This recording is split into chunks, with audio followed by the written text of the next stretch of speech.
Hi friends, hotspot too much. Hotspot సినిమాకి sequel ఇది. హాట్స్పాట్లో అద్భుతమైన కథలు ఉంటాయి, బుర్రపాడు చేసే ట్విస్టులు ఉంటాయి. కథలన్నీ చాలా బోల్డ్గా, మనం ఊహించలేని విధంగా ఉంటాయి. మరి పార్ట్ 2 ఎలా ఉందో ఇప్పుడు చూద్దాం. ఈ సినిమా తమిళ్లో ఈ మధ్య రిలీజ్ అయింది, ఓటీటీలో కూడా రిలీజ్ అయింది. ప్రియా భవానీ శంకర్, తంబి రామయ్య, ఎంఎస్ భాస్కర్ ప్రధాన పాత్రలు పోషించిన ఈ సినిమాలో 3 కథలుంటాయి. ఓ లేడీ కథ చెప్పడానికి ఓ ప్రొడ్యూసర్ దగ్గరికి వస్తుంది. ఫస్ట్ కథ, ఇద్దరు హీరోలకి ఇద్దరు ఫ్యాన్స్ ఉంటారు. వాళ్ళిద్దరి మధ్య ఫ్యాన్ వార్ అవుతూ ఉంటుంది. అయితే సడన్ గా ఓ ఫ్యాన్ భార్యని ఇంకొక ఫ్యాన్ తల్లిదండ్రుల్ని కిడ్నాప్ చేస్తాడు మరొకడు.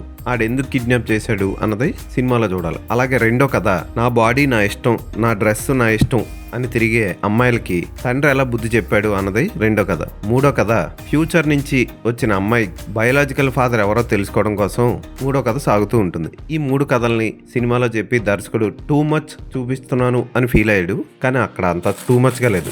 ఫస్ట్ కథ ఫ్యాన్ వార్ బోర్ కొడుతుంది. ఇలాంటివి మనం చాలా సినిమాల్లో చూసాం. ఆ క్లైమాక్స్ మనం ముందే ఊహించవచ్చు.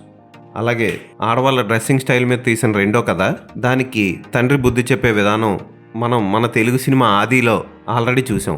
ఆలీ రంగీలా గెటప్ వేసుకొని తిరిగే సన్నివేశం కామెడీగా తీశారు వివి వినాయక్. దాన్ని ఇక్కడ అద్భుతమైన డైలాగ్స్తో, అద్భుతమైన పర్ఫార్మెన్స్తో తంబి రామయ్య ఎరగదీశాడు అన్న ఫీలింగ్ కలుగుతుంది మనకి సినిమా చూసేటప్పుడు. చాలా చక్కగా రాశాడు దర్శకుడు. ఆ పార్ట్ మాత్రం అద్భుతంగా తీశారు. అక్కడ వచ్చిన డైలాగ్స్ కూడా అదిరిపోతాయి. మీకోసం బూమరంకుల్స్ అయిన మేమే మారాం. ఒకప్పుడు 10 ఏళ్ల క్రితం అయితే నువ్వు వేరే క్యాస్ట్ని పెళ్లి చేసుకున్నావు అని చెప్పగానే నేను చంపేసేవాడిని, నరికేసేవాడిని. కానీ ఇప్పుడు నువ్వు వేరే క్యాస్ట్ని కాదు, వేరే అమ్మాయిని ప్రేమిస్తున్నానని చెప్పినా అడ్జస్ట్ అవుతామమ్మా.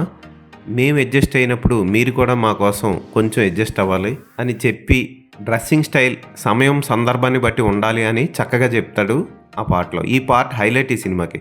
ఇక తర్వాత వచ్చే టైం ట్రావెల్ పార్ట్ కూడా బాగానే ఉంటుంది. అయితే మనం ఖచ్చితంగా ఆ బయోలాజికల్ ఫాదర్ ఎవరన్నది ముందే ఎక్స్పెక్ట్ చేయొచ్చు. లో బడ్జెట్లో తీసిన ఈ సినిమా బడ్జెట్కి తగ్గట్టుగానే పర్వాలేదు అనిపిస్తుంది. యాక్టర్స్ అందరూ బాగా పర్ఫామ్ చేశారు. ప్రియా భవానీ శంకర్ పాత్ర అంత గొప్పగా లేదు. పర్ఫార్మెన్స్కి కథకి పెద్ద సంబంధం లేదు, జస్ట్ అతిథి పాత్ర లాంటిది. ఇక ప్రొడ్యూసర్గా నటించిన వ్యక్తి ఫస్ట్ పార్ట్ రివ్యూలో కూడా నేను అదే చెప్పా, అతను కొంచెం విజయ్ని ఇమిటేట్ చేస్తూ ఉంటాడు. ఈ సినిమాలో మొదటి కథలో ఇద్దరు ఫ్యాన్స్ కొట్టుకుంటూ ఉంటారు. అందులో ఒకడు రాసా ఫ్యాన్, అంటే అది విజయ్. దాదా ఫ్యాన్, అతను తల, అంటే అజిత్ ఫ్యాన్. ఇవన్నీ ఈజీగా మనకి తెలిసిపోతూ ఉంటాయి. సో ఎంఎస్ భాస్కర్ ఇచ్చే క్లైమాక్స్ ట్విస్ట్ కూడా అంత సూపర్గా అనిపించదు, మనకు తెలిసిందే జరుగుతుంది. ఏదైనా పర్వాలేదు అనిపించే ఈ సినిమాని ఒకసారి చూడొచ్చు. మరి పార్ట్ 1లో ఉన్నంత బోల్డ్నెస్ కానీ ట్విస్టులు కానీ ఈ సినిమాలో లేవు. తంబి రామయ్య పార్ట్ మాత్రం హైలైట్ అని చెప్పొచ్చు. ఈ సినిమాకి నేను ఇచ్చే రేటింగ్ 2.5/5.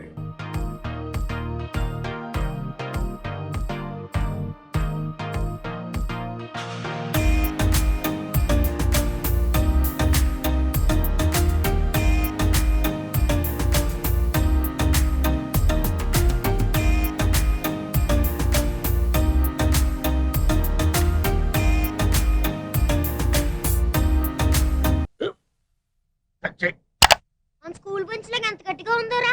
కొట్రా, కొట్టు, పర్లేదు, కొట్టు. చైన్ పెట్టేసింది బాబాయ్.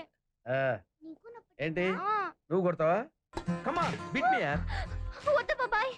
వాడిని నేను కొట్టడం లేదమ్మా, వాడినే నన్ను కొట్టమంటున్నాను. ఆ, నువ్వేం కంగారు పడక్కర్లేదు.